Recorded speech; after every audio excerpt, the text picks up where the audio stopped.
Nope. Hello and welcome. How are you? I'm fine. We're going to jump right in to what I think will hopefully be a very interesting topic. I should preface this with, I've talked a lot about how to come to Japan. I've talked a lot about, how to live and work in Japan. I guess some of the videos I'd like to make now, going forward, are videos that I feel are important topics about Japan, observations I've had over the 7 years I've lived here, and things that I've read and learned from this particular article was suggested by Hiko Simon. I'm sure most of you know him. I'll put a link down below to his amazing channel. Just on Twitter, we follow each other on Twitter, and he tweeted this link, and I'm of course going to give you the full link information down below. It's from a website called Nippon, Nippon.com, and it's a very, very interesting article about Parasite Singles. And now that I'm working with college-age students, I'm finding when I talk to them, their attitudes about their future and what jobs they want to have, etc., are very interesting to me as a non-Japanese person. And this article talks about ostensibly the decline in the birth rate, which is a big problem in Japan because we don't have a lot of immigration here. And I say we as this, I'm a member of Japanese society in the sense that I live here and have for quite some time. I'm not a Japanese citizen, of course, but we aren't, Japanese people aren't having a lot of babies, and the population is getting very old, and will be dying, off at the top end, and they're not necessarily being replaced by new children. So it is becoming a problem here in Japan. So the article, wants to talk about that, and it makes comparisons to other European countries that have, smaller populations than Japan, such as the Netherlands, France, and Germany, and even the UK, and why it happened in those countries versus why it happened here. But I've got the article here on my iPad, so if I glance down from time to time, that's what I'm doing. But I should warn you that I'm probably going to ramble a bit as the things come into my brain. I guess you guys are used to that by now. So this is probably going to be another long video. I know some of you like the really short ones, some of you like the long ones. What can I say? I try to make both. I try to please everyone. But ultimately, I think this is an interesting and important topic, so here we go. Basically, part of it is young people and how they want to form a family, their sexual habits, and what they expect to get out of married life. And it's interesting. One of the big things in America, of course, and I'm going to speak as an American, but I'm sure it's similar in the UK and Australia, etc., is unless you're very religious, you often will live together.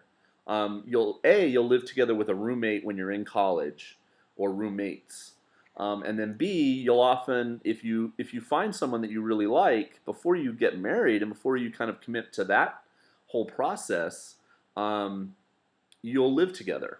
And I lived together with a woman for many years, and we lived with roommates, we lived by ourselves, and it's just a very common thing, and it's cohabitation, I guess. The cohabitation rate, according to this article, among young men and women, so under the age of 40, is about 2% of that population of people. Not of all of Japan, but of that population of people. 1.6% in 2010. That's an incredibly small percentage of young people that actually live with a person of the opposite sex and are not married. So that you can see right there, that's an incredibly small. The out-of-wedlock birth rate in Japan, women who have babies that aren't married, is extremely low at 2.1% in 2008 when they measured it. I mean, that's incredibly small. So basically, even though we've had sexual revolution and sexual liberation, premarital sex, there's no taboo here necessarily about abortion. I don't know that sexual education here is that good. I never taught at a high school, for instance, where maybe they were given these classes. but condoms are readily available. Japan is a first world country. Kids don't have to get pregnant if they don't want to. They can take measures. So having sex is something that should be easy, but the thing that you find is that they they just aren't interested, and girls don't necessarily want to unless they think, that maybe is somebody I could marry. They're not opposed to having premarital sex, but they don't. It's not willy nilly. It's a little strange. Um, in the 1980s, when they did a survey, about 90% of the young people they surveyed under the age of 40 hoped to get married. It's still an incredible draw here in Japan that young people want to get married. They have this idea of the conventional, what I'll call nuclear family in their mind. The mother stays at home and takes care of the kids. The dad goes out to work and make the money, and we bond, and we come together as a family. And that idea, that image, is still very, very, very prevalent and intoxicating for Japanese young people. They think this is how it's going to happen. Um, so basically, why are couples not getting married? Well, part of it is because there's been a huge rise in the unmarried, the Japanese young men and young women who remain single, either for a long time or for well into their 50s. Um, and the fact that couples that are married are having fewer children is overshadowed, according to this article, by the fact that there is a huge increase in the people who never get married or marry very late. And I should shout out now, the person who wrote the article is Masahiro Sensei, Yamada Masahiro. I'm sorry, his last name is probably Yamada. They did it the Japanese style, so gomen. Mr. Yamada, Yamada Sensei, Masahiro Yamada is his name. And you can find out more about him at the link. But it's a very well-written article, and it's got graphs, and I really do recommend that you go and take some time to read it. It feels a little long, but it's really a very interesting read. So in the 2010, the 2010 census, the unmarried rate in the 30 to 34 age bracket was 47.3% for males and 34.5% for females. So almost half of all the young people in Japan from the age of 30 to 34 are not married in Japan. And it basically means not entering into a relationship as a couple either. They're not particularly sexually active. They don't tend to have a steady boyfriend or girlfriend, because once you find that person who you can stand hanging out with for a measure of time, they get married. There's no I had a girlfriend for many years, and that just doesn't happen in Japan. And one of the reasons, and I'll get to this in a minute, that they're not particularly sexually active is because where do they live when they're this age and they're not married? They live at home. And I know you've all heard of these things called love hotels. There's places you can go and rent rooms basically by the hour or just for a couple hours. And, they're just places that young couples can go to have sex because, a lot of them live at home. It's very interesting. Talking to and I'll talk to Nozomi hopefully about this, the situation on college campus. There's a dormitory. Most of my students live in the dormitory when they're freshmen. They come from other places, not the city where my college is. A few come from locally and commute and probably live at home and come to campus. But the vast majority live here on campus their freshman year. A few live in apartments and situations off campus, but most spend the money. It's probably relatively equal to what they would spend on an apartment and live on campus. And the dormitory is just off, to the side of the school. It's a few minutes walk. So the reason I bring this up, they live alone.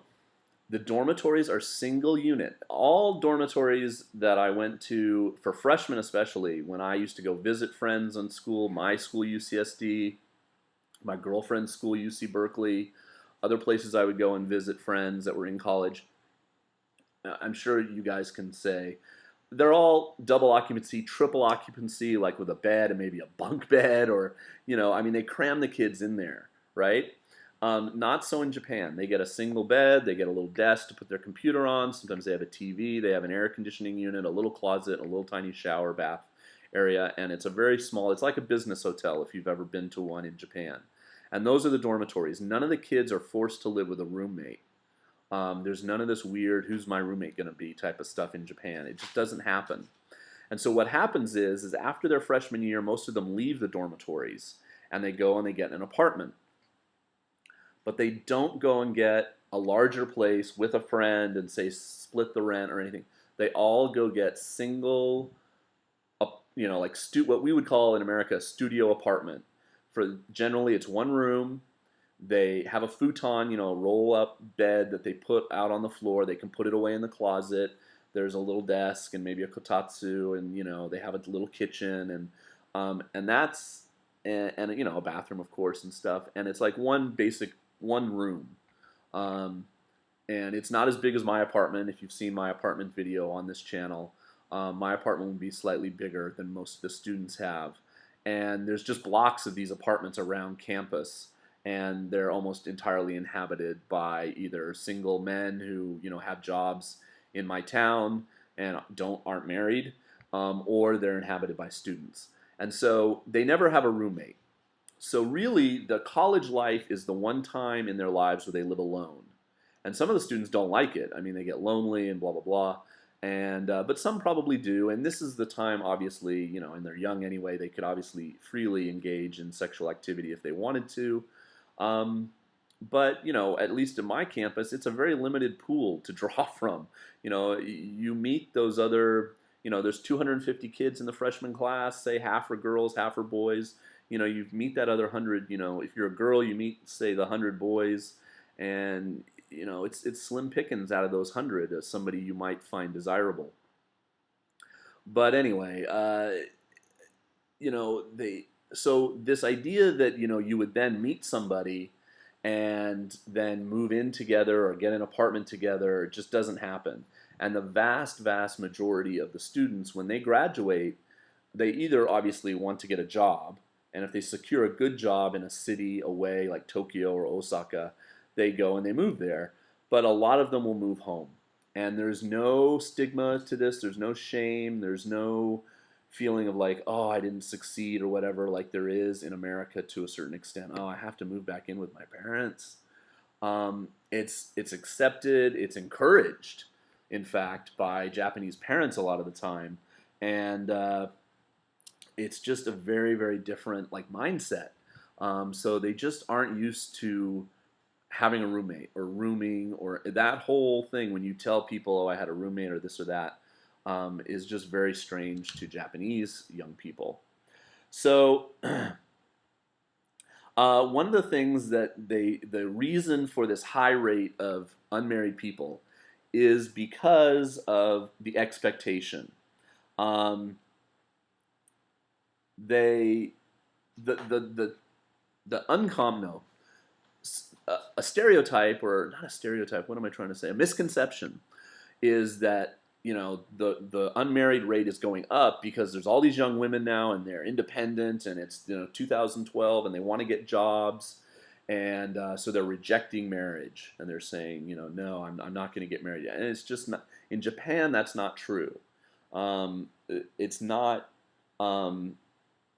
A majority of the women here, according to this article, and even according to the ones that I speak to, really want to get married. It's still highly desirable, and they want to do it early. They want to do it in their 20s. I think I've told the joke before about Christmas cake. Christmas cake is this cake that you eat on December 25th. On December 26th, who wants Christmas cake? Because it's now after Christmas. And so if you're a young unmarried woman after 25 years old, I've heard the joke that they're called Christmas cake because nobody wants you after you're 25. And I mean, that's harsh and it's cruel, but there's a reality to it that underlies that kind of, weird, euphemism. And the problem is that the number of women who are in their 20s who really don't care about a career, don't care about the job. Maybe they want to work to have something to do, but they really what they want to be is their mother. They want to be a full-time homemaker and they want to financially depend on their husband. This is true survey after survey they've done of young Japanese women in the past like 15, 20 years. It doesn't really change. And the problem that comes with that is to be married and especially to have children is expensive. You all know this. You know, to have a kid, it's expensive. It requires money. And the husband, of course, wants to provide for his family. But the expectation of what they are going to earn versus the reality of what many young Japanese men do earn is very skewed. And there's a great graph in if you click on the thing, but basically, and I'm going to use 100 yen is equal to $1 American. I know that's not true right now, but just for the sake of easy conversion. So basically, men, when they're looking for a spouse, when they're looking for a wife, 60% of them that were asked in this survey said they don't care what job their wife has or how much money they will make in the future. It doesn't matter to them. 60%. So only very few, and the other another 24%, so what's that, up to 85% of the guys in the survey either don't care or they were fine if their wife made around 2 million yen a year, which is about $20,000. Okay, so that's a part-time job, just something, you know, maybe a supplement to the income. Okay, only 20% of women said they don't care what money their future husband makes. A huge majority of them, 35%, said they want their future husband to have a job where he makes over $4 million, over 4 million yen a year, which, okay, I'll inflate it for the current exchange rate, but it's like, I don't know, that's like 45,000, 45K a year, which is a pretty good job. I mean, that's not working at Barnes & Noble, that's not working at Yoshinoya, that's not working at McDonald's, right? And another 22% want their potential husband to be making over 6 million yen a year, which now you're talking like 70K, which is more than I make in a year. So 35 plus 22 is, what's that, 57. 57% want their man to be making somewhere over 4 to 6 million yen a year. Well, okay, well the reality is that 25% of men make only about 2 million yen a year in Japan if they're in their 20s. And if you add in the ones that make around 45,000 a year, that's another 10%. That's 35, and then of course you have guys that make less than 2 million. Very, very, very few make over 6 million yen a year in their 20s. Or actually, I think this is no, this is from 20 to 40. So they're in their 20s and 30s. Only 25% of men make over 4 million yen a year, and only 5.7% make over 6 million yen a year in that age bracket. So it's a very, very small percentage. So you can see like 2/3 of women want this amount of money, but only 1/4 of men, make that amount of money. So that's where you got a huge thing where these women, want to find a mate, and they have this level or this idea in their brain of this is what the guy has to offer before we'll get married, and there's just not enough Japanese guys out there that that have that to offer, and this is not even taking into consideration looks, disposition, whether the guy's gay or not, all kinds of other things, that might affect his desirability as a marriage partner. So this is a huge thing in Japan that's affecting birth rate. It's not just, couples that are married having less kids. It's people aren't getting married, and this is why. Oh, and I'm getting the "we close in 10 minutes" music. That's my office because it's in the media center and it's summer vacation.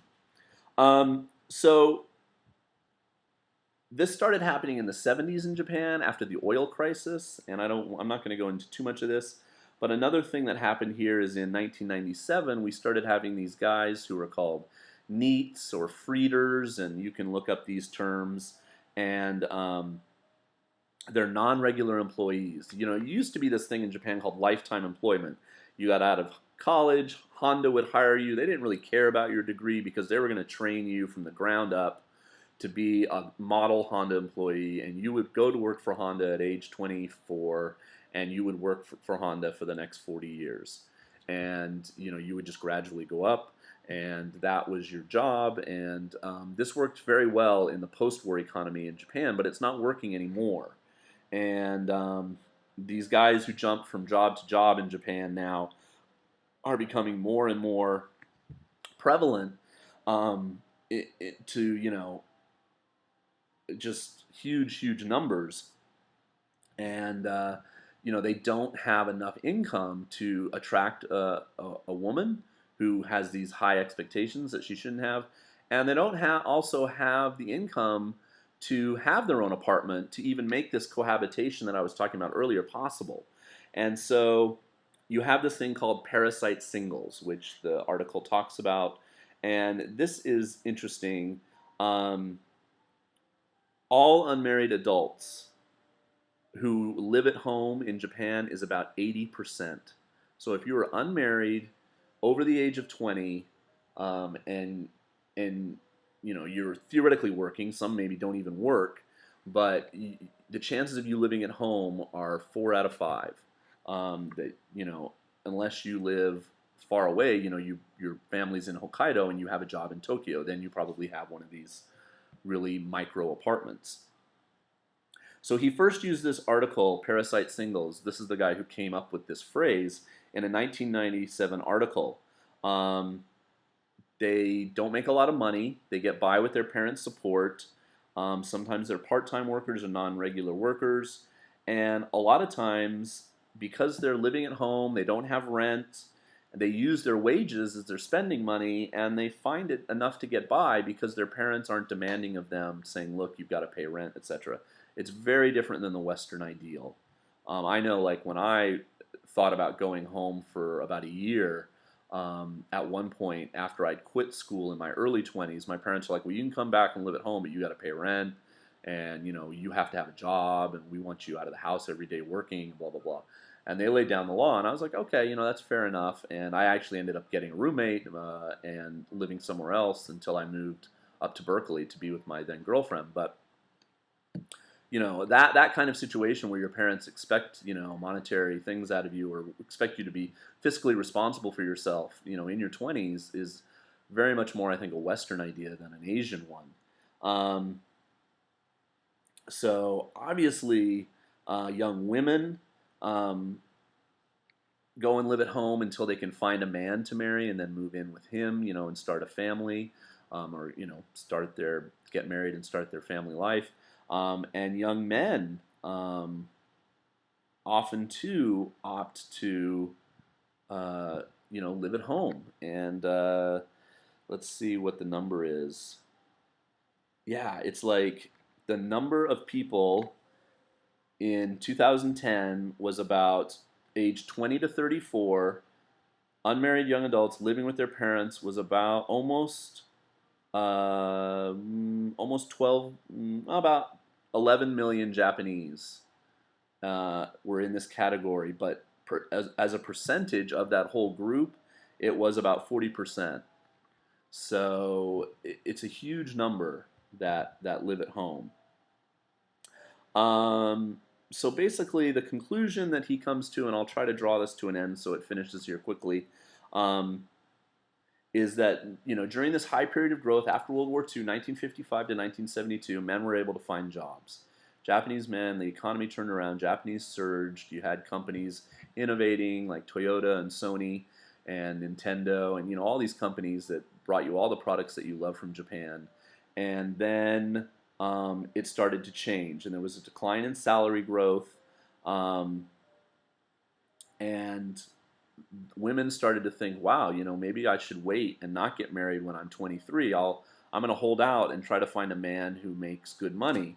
And this trend toward late marriage began in the 70s. And, um, and they were able to go home and they were able to live at home. And this began this process of what he calls parasite singles. Um, in the people who, these freeders that freely jump from job to job really started in the financial crisis of 1997. And so then, he concludes with talking about how we could maybe change things and what's the, it's a bleak outlook. So that's the end. I really encourage you, like I said, to click the link. And I want to talk to Nozomi about some of these issues and maybe why some of these ideas about marriage and suitable marriage partners, etc., from a young Japanese woman, why they're so different from the West. And I guess the thing, when I talk to a lot of girls, and I'm like, well, what job do you want to do? And I realize my college, we don't have a huge variety of majors, but a lot of them talk about, just you can tell they just want to get a job, to live at home and have something to do until they find a guy.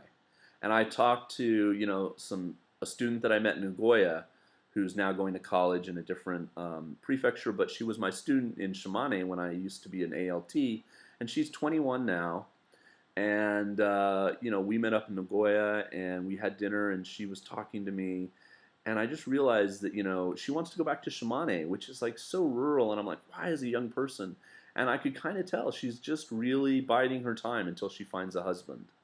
And this idea is still, and there's nothing wrong with that. Believe me, Japan needs families, Japan needs babies, but I guess there's got to be some kind of like shift in the way women think about what man is suitable. When my parents got married, I mean, they used to tell me all these stories about roughing it, how tough it was the first year. I mean, my older sister is 4.5 years older than me, so she was born in the early '60s, and my parents were immigrants to America, and they had a tiny apartment and blah blah, blah, and they toughed it out, and and then by the time I was 7 or 8, I mean, my dad had a really good job, and we were living the American dream. We were in the suburbs in Dallas, and it's crazy. But then I think about my dad at age 43.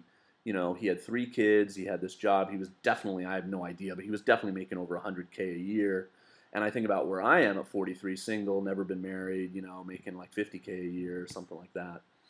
It's an interesting time, and in Japan especially, as I look around and observe and talk to young people now who are on the verge of beginning their lives, as it were, after college, it's just very different than America. So hopefully this has been interesting. I apologize that it's almost 30 minutes. I encourage comments and questions down below to keep the conversation moving. And thanks for watching. Okay, peace.